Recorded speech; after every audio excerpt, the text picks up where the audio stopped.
Ce n'était pas arrivé depuis près d'un siècle. Les élus de la Chambre des représentants ne sont pas parvenus à élire leur président. Depuis les élections de midterms, les républicains y sont majoritaires, mais aucun nom ne fait l'unanimité dans leur rang pour prendre la suite de la démocrate Nancy Pelosi. Malgré 3 votes successifs, un petit groupe d'élus trumpistes bloque la nomination de Kevin McCarthy, qu'il juge trop centriste. Vu qu'aucune personne n'a obtenu la majorité du nombre total des voix exprimées par nom de famille, aucun président n'a été élu. Malgré la fronde, Kevin McCarthy affirme qu'il n'abandonnera pas, mais l'élu républicain de Californie doit certainement se souvenir des 133 tours de vote qu'il avait fallu en 1856 aux représentants pour se mettre d'accord sur un speaker. Le poste est l'un des plus importants de la politique outre-Atlantique. Sans lui, les représentants ne peuvent pas prêter serment et l'Assemblée ne peut donc pas fonctionner. Les élus ont accepté de revenir ce mercredi midi pour une nouvelle session. À Samara, dans le centre de la Russie, près de 200 personnes se sont rassemblées mardi pour rendre hommage aux soldats tués dans la frappe ukrainienne sur Makivka dans la nuit du Nouvel An. Un fait inhabituel en Russie où les pouvoirs publics restent habituellement discrets sur les pertes militaires. Selon un dernier bilan de Moscou, 89 soldats seraient décédés dans l'attaque. Un chiffre initialement estimé à 63, mais revu à la hausse après la découverte de nouveaux corps dans un bâtiment. L'Ukraine, elle, affirme que près de 400 soldats ont été tués. Volodymyr Zelensky a mis en garde ses compatriotes sur une probable riposte de la Russie. Il n'y a aucun doute, les maîtres actuels de la Russie vont jeter tout ce qui leur reste et tous ceux qu'ils peuvent rassembler pour renverser le cours de la guerre. Nous devons faire dérailler ce scénario russe et nous nous y préparons. Les terroristes doivent perdre. Toute tentative d'offensive qu'ils lancent doit échouer. Après l'attaque de Makivka, la Russie a affirmé que ses forces avaient détruit plusieurs lance-missiles ukrainiens dans la région de Donetsk. Près de 200 soldats et mercenaires étrangers auraient été tués selon le porte-parole du ministère de la Défense. Côté ukrainien, le chef de l'état-major affirme que l'armée a jusqu'à présent libéré 40% des territoires occupés depuis le 24 février. Un début d'année sous tension pour les hôpitaux en France. De nombreux services d'urgence sont saturés sous l'effet d'une triple épidémie de Covid, grippe et de bronchiolite. Conséquence des heures d'attente interminables pour les malades, souvent contraints de s'entasser sur des brancards dans des couloirs. Face à cette situation explosive, de nombreux infirmières et aides-soignants se mettent en arrêt maladie, comme dans cet hôpital de Moselle, dans l'est de la France. Les agents se sont mis en arrêt parce qu'ils étaient épuisés physiquement, psychologiquement. Je crois que c'est jamais facile de prendre une décision pareille. C'est une décision terrible quand on travaille à l'hôpital public, dans un service d'urgence. Mais je crois qu'ils ont eu que cette solution-là, en tout cas, face à leur épuisement. Et puis surtout, c'était une manière aussi, un cri du cœur, un cri d'alarme au gouvernement. Des infirmières en arrêt maladie témoignent de manière anonyme.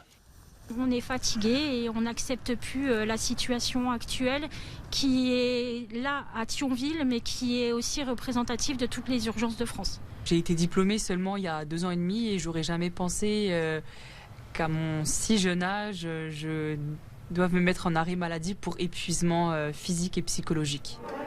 Pointé depuis plusieurs années, le manque structurel de soignants en France avait atteint un point critique lors de l'épidémie de Covid-19. Le gouvernement a depuis répondu par un plan de 19 milliards d'euros destiné à renforcer le système de santé et l'attractivité du métier. Un plan qui tarde toutefois à produire ses effets. Premier conseil des ministres de 2023 ce mercredi à l'Elysée avec au menu le dossier brûlant de la réforme des retraites. Le texte doit être présenté le 10 janvier aux Français puis le 23 au Conseil des ministres avant un examen à l'Assemblée nationale et une probable contestation dans la rue. Le projet est en effet critiqué par l'ensemble des syndicats français et ce malgré la déclaration de la première ministre Elisabeth Borne mardi qui a affirmé que l'âge de départ légal n'était pas fixé, laissant entendre qu'il pourrait s'établir à 64 ans et non 65. Mais pour le chef du premier syndicat français, la CFDT, cette annonce ne change pas le fond du problème. Non mais la CFDT, je crois qu'il faut que vous le compreniez, est opposée au recul de l'âge légal de départ en retraite. Donc elle est opposée aux 65 ans, mais il se trouve qu'elle est opposée aussi aux 64 ans par exemple. Et je pourrais continuer. Et donc aujourd'hui, on a martelé ce qu'était notre positionnement. Elisabeth Borne poursuit ce mercredi les consultations avec les syndicats de travailleurs. Début décembre, 8 d'entre eux ainsi que 5 organisations de jeunesse s'étaient dit prêts à des grèves et des manifestations en début d'année si le gouvernement maintenait tel quel son projet, le jugeant injuste. L'opposition promet aussi de se mobiliser. La France insoumise et plusieurs partis de gauche ont par exemple appelé à une marche le 21 janvier dans la capitale. Les autorités tchèques s'apprêtent à abattre près de 220 000 poules pondeuses dans un élevage de volailles.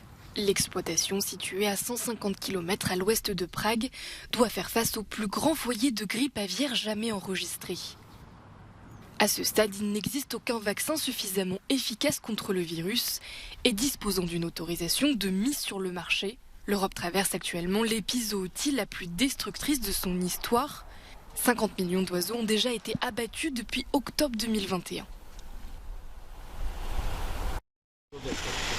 Il a gardé le silence pendant toute la durée de l'audience. Le cofondateur et ancien patron de la plateforme d'échange de crypto-monnaies FTX, Sam Bankman-Fried, appelé des noms coupables mardi des 8 chefs d'accusation retenus contre lui. Il est soupçonné d'avoir utilisé des fonds déposés par ses clients pour réaliser des opérations financières spéculatives. Le trentenaire a été arrêté le mois dernier aux Bahamas, où il vivait et où FTX, aujourd'hui en faillite, était basé. Il risque plus de 100 ans de prison. L'acteur américain Jeremy Renner a posté un message sur les réseaux sociaux suite à son accident de la semaine passée. Il a expliqué être en mauvais état après avoir été blessé par sa propre dameuse devant son domicile du Nevada. Son agent a expliqué que l'acteur a été opéré, mais reste en soins intensifs, dans un état critique mais stable. Jeremy Renner s'est fait connaître du grand public en 2010 dans le film Des mineurs, un rôle pour lequel il a été nommé à l'Oscar du meilleur acteur, ainsi que pour son rôle de Hawkeye dans l'univers Marvel. Le dernier astronaute survivant de la première mission spatiale réussie en équipage dans le cadre du programme Apollo, Walter Cunningham, est décédé. Il était âgé de 90 ans. Il était l'un des 3 astronautes à bord de la mission Apollo 7 de 1968. Il s'agissait d'un vol spatial de 11 jours qui pour la première fois a permis de diffuser en direct à la télévision des images depuis l'espace. La mission a ouvert la voie à Apollo 11 vers la Lune moins d'1 an plus tard, le 21 juillet 1969. Ne lui parlez pas de déclin ou de pré-retraite. Cristiano Ronaldo assure que sa venue en Arabie Saoudite n'est pas synonyme de fin de carrière. L'attaquant portugais a été présenté hier soir en grande pompe aux supporters de son nouveau club d'Al Nasser. Acclamé comme une rockstar, CR7 s'est exprimé au sujet de son contrat doré qui devrait lui rapporter 200 millions d'euros en 2 ans et demi. Interrogé sur cette somme faramineuse, il s'est contenté de répondre dans un sourire « Je suis unique ». Quintuple lauréat du Ballon d'Or, Cristiano Ronaldo est le meilleur buteur de l'histoire en sélection et en Ligue des Champions.